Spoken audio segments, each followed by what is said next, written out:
Dr. Wolinetz, during your tenure of working for Francis Collins, he sent an email to Anthony Fauci, and in the email, he said that he directed Anthony Fauci to orchestrate a takedown of Drs. Kuldorf and Bhattacharya. Were you aware of that email at the time? I don't specifically recall it. Okay. I want to remind the panel that you all continue to be under oath, and it is a crime to lie to Congress. Were you directed by Francis Collins to participate in a takedown, malignment, disparagement of either Drs. Kuldorf or Bhattacharya? No.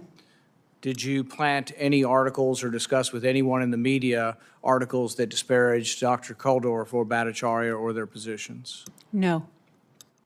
In Dr. Fauci's response to this email, he responds by saying, don't worry, this is a paraphrase, don't worry, Dr. Collins, I'm on it. I got a story planted in Wired and I think another lay publication, but he was actively doing Dr. Collins' bidding. So I am surprised that as the Chief of Staff, you had no awareness of that there was a policy of taking down these scientists. Dr. Parker, you've had long, distinguished careers. Have you ever directed any of your employees to take down fellow scientists who you disagreed with? No. Dr. Redfield, you've had a long and distinguished career. Have you ever directed any of your employees to take down scientists who you had a disagreement with? No. Dr. Esvelt, same question. No. Dr. Wolinetz, did you attend the gain-of-function dual-use research of concern meetings during your tenure in government? Yes. Were you considered to be a member? A member of what specifically, I don't Senator? know. Is there a group called that? Is it a meeting? Who gets to go? Were you? So I participated in many groups inside government in which biosecurity, management of dual-use research. This is a very specific meeting, though. This is the week, it's called in this email, Weekly Dual-Use Research of Concern Gain-of-Function Meeting. Did you attend those routinely? I don't recall a meeting called that, although it's quite possible I was involved. That name doesn't ring a bell. This would be a meeting to discuss things that might be gain-of-function. Did you attend those meetings? No, not if they were meetings at the level of an individual NIH institute to review research. I was not at all involved in that process. This is a email. It's from Teresa, I don't know how you pronounce it, Hogwell? How do you know how to say it? H-A-U-G-U-E-L, and it's to, let's see, and Irene Glowinski, Dennis Dixon, Linda Lambert, David Spiro. You familiar with those names? I believe those are all employees of NIAID. Okay. So you think this meeting may have occurred within NIAID and you might not have participated in it? Yes, that's correct. Okay. Are you surprised that when I asked for the debate over what is and what is not, because there's a debate over what is the definition of gain of function, that the NIH still refuses to give me minutes of these meetings or any of the discussion concerning what is gain of function and what is not gain of function?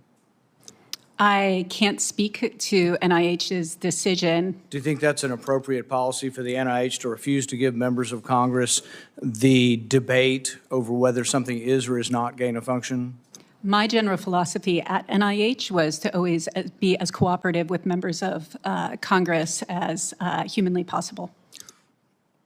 Your boss, not so much. When he was for that when he wasn't busy taking down fellow scientific colleagues. Dr. Parker, do you think it's appropriate for the NIH to refuse to give Congress the minutes or deliberations over what is or what is not gain of function, particularly concerning research that was done in Wuhan? Inappropriate. Dr. Redfield, do you think the NIH should release, do you think it's inappropriate that they won't release, and should they release the information concerning the deliberations over gain of function? Yeah, I think it's inappropriate that they don't share that information. Dr. Esvelt, do you think it's inappropriate that the NIH continues to refuse to reveal information considering the deliberations over gain of function? I think transparency is essential to public trust in science, and I think NIH has a duty to uphold public trust in science insofar as possible. The public needs to realize that I only know of this meeting existing because of a Freedom of Information Act. the Senate, groups of senators, the ranking member of a committee, they will not reveal they even have the meeting, much less the minutes of the meeting. I can get more information from the CIA than the NIH. Dr. Redfield, do you think that damages science when the science are acting like the CIA and not revealing information? Does it damage our trust in science? I think it's going to be very hard for public trust to be regained, at NIH, CDC, FDA, from what we experienced in the COVID pandemic.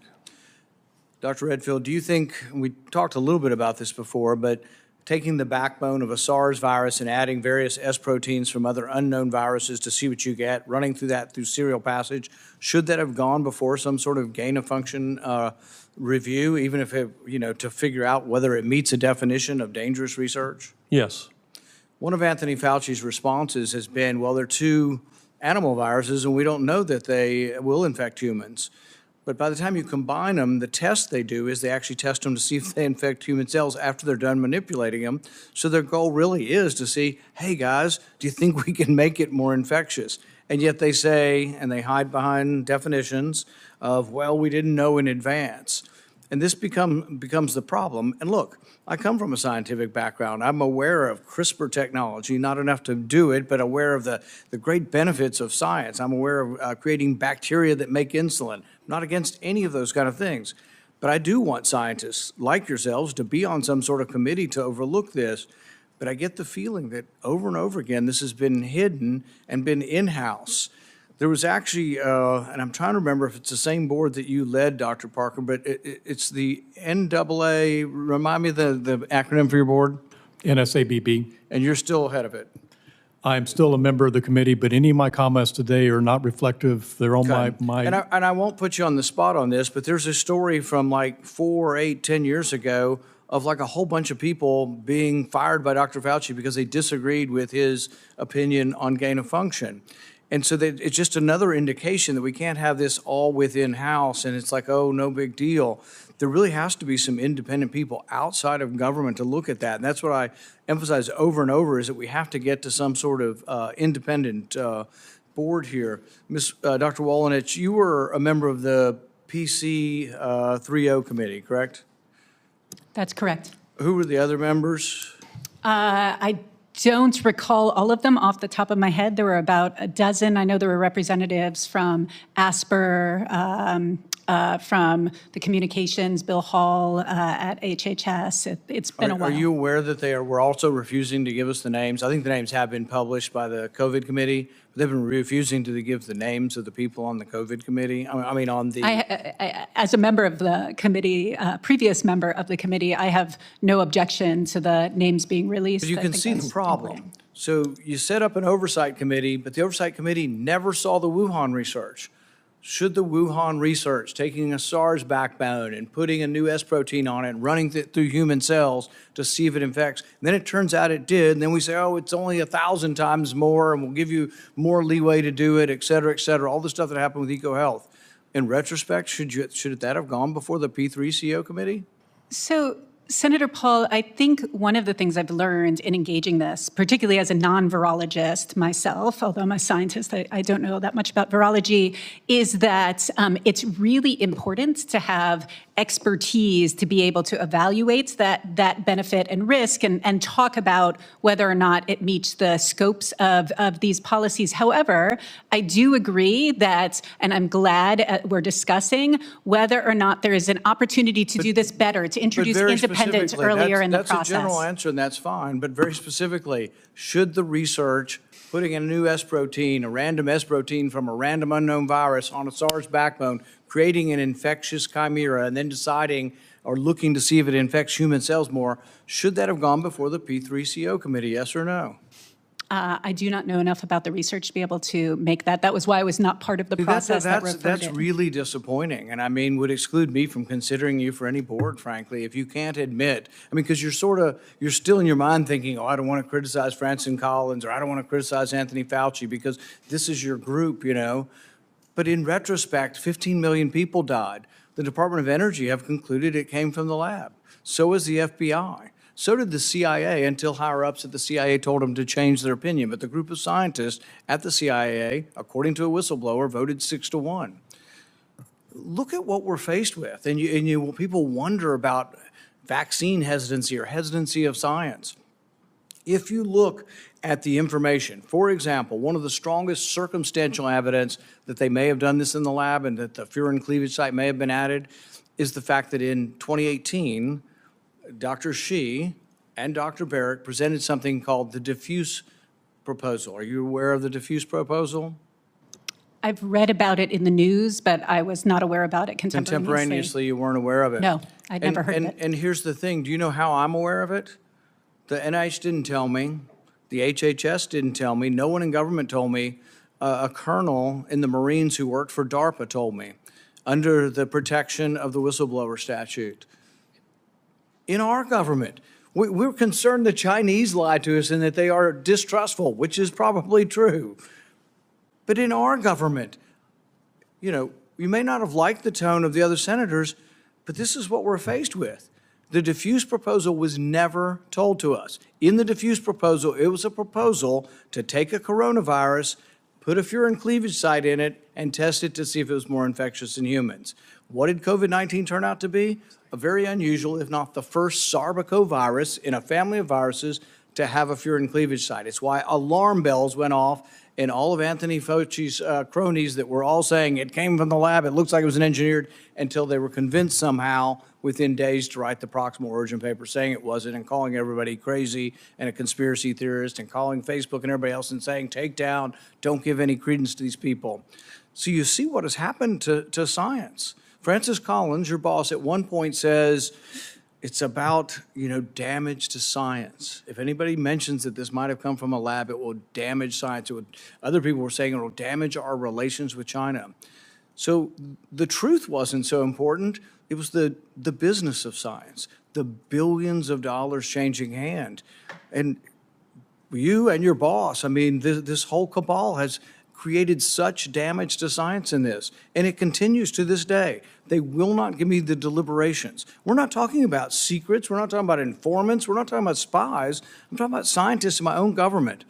Will not give me the deliberations on whether or not the research in Wuhan was. You still to this day won't admit it, even though the Department of Energy, FBI, and maybe as much as half of the scientific community are convinced it came from the lab. Even some might say it's 5% chance it came from the lab, and yet you won't admit that it's dangerous research. To this day, you will still sit there and say you're unable to judge whether the research going on in Wuhan was dangerous. Senator Paul, I will say that the origin of the COVID-19 pandemic is unknown. When I was in the government, I had a high level of clearance and received the intelligence briefings to which you are referring. And my general conclusion is that there was a lack of consensus among analysts across the federal government. It was not as cut and dried as you are making it sound. I cannot speak to the innermost thoughts of anyone at NIH, but I will say in my personal experience, I never knew any of the scientists at NIH to be anything but open-minded because they thought that the information was power in being able to develop the diagnostics, treatments, and countermeasures, as well as future policies to help both address the COVID-19 pandemic and respond to future pandemics. Dr. Wollenitz, have you visited the Rocky Mountain Lab? No, I've never been there. Were you aware of that the proposal to do the diffuse project involved laboratory work that was to be done at the Rocky Mountain Lab? No, as I said, I was not aware of the diffuse proposal. Okay. Senator Marshall?